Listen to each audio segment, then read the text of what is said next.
right? Because remember, we talked about that also last week, is having a step, having steps on how restoration happens, having steps on how conversation having happens, having frameworks. Those are important. So now I've gone through all of the frameworks that we agreed on, because enthusiastic consent in all things. You're not about to, absolutely not. You're not gonna overtalk me. You're not. I've done all the steps. This is my time. I have the floor. Can we do that work? Can we restore that? Great. That's done. Wonderful. Put it on the shelf. Now your turn. Right.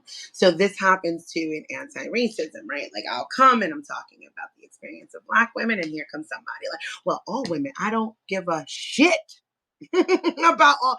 That's not what we're talking about. Like that's not the conversation I'm having, right? When I want to have a conversation about all women, we will have a conversation about all women.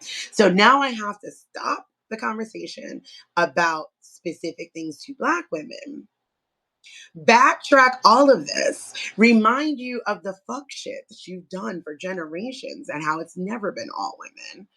And now we're arguing, right? And this is how movement work literally gets derailed consistently, because there's no framework for restorative justice. There's like this defensiveness, right? Because you feel like there's a punishment. Well, you won't let me march with you. You won't let me in community with you. You won't let me come to this party. And I'm like, there needs to be some steps before you come into this space, before you're allowed into this. And it's an act of aggression to not want to do the work, right? It's like, no, you're going to have to, I absolutely don't have to deal with you, right? Because there's boundaries. And all of that comes in with those practices, like those restorative practices of healing. Super duper would love that. But these are the steps that we need to take. Make sense? So, 3, consistency over perfection. I really hope if you take nothing else from this morning's micro lesson, you take this. Okay? Okay. Listening? Listening ears on? Good job. Okay. Rebuilding trust takes consistent action, not perfection. Communities thrive when repair is ongoing. Okay? Okay? You're not going to do the thing and then it's just a thing and it's done, right? Like, no, you have to consistently do that. You have to be consistently seeking repair. And this is not, let me listen, this is not me saying, like I told you guys on another episode, Jesus was nailed to the cross once. You will not keep beating me over my head about something that I did. I've done the things. I've taken the steps. I'm doing the restorative work. I am open to having more conversations, maybe because you unpacked it. Hey, you know what? When you did this, it reminded me of that. And there's this new wound that arose, right? Like, fair. I will have that conversation. You want to keep nailing me to the cross about the same old thing, you're no longer safe for me. You're not safe. And I'm not going to do this because you're not actually seeking restoration. You want to punish me. I'm not here for that. Okay? You won't be punishing me. I made a mistake. I've done the framework. I'm willing to show up. I'm willing to listen. I want this relationship, whatever that may be, whether it's work, whether it's sexual, whether it's personal, whether it's friendship, whether it's parent and child, whatever that looks like. I want this relationship.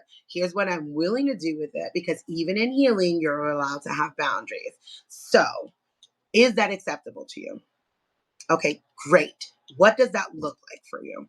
Super duper. I'm willing to do that. I'm not going to do that though. So is that a deal breaker for you?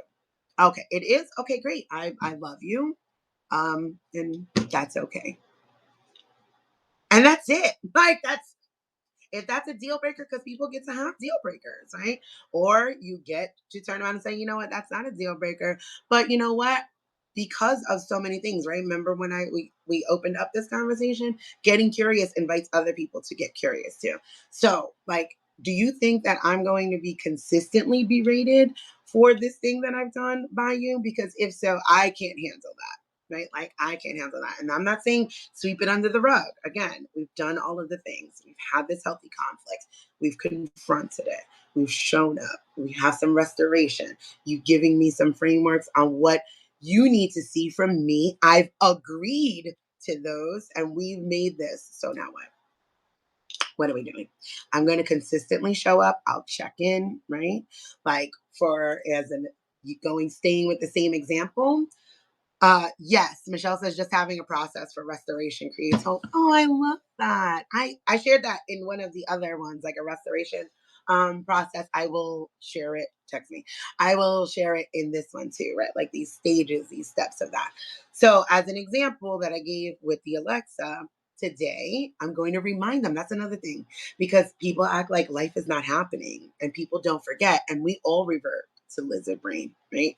So I will have a gentle reminder. Hey guys, reminder, we're going to work on when you hear Alexa, not ignoring her and doing the reset without me having to prompt you, right? Because I don't enjoy having one more thing to do. Okay. You're killing my ADHD brain. Mommy's tired.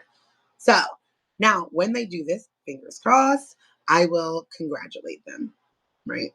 This is about being intentional, right? You can't curate a life without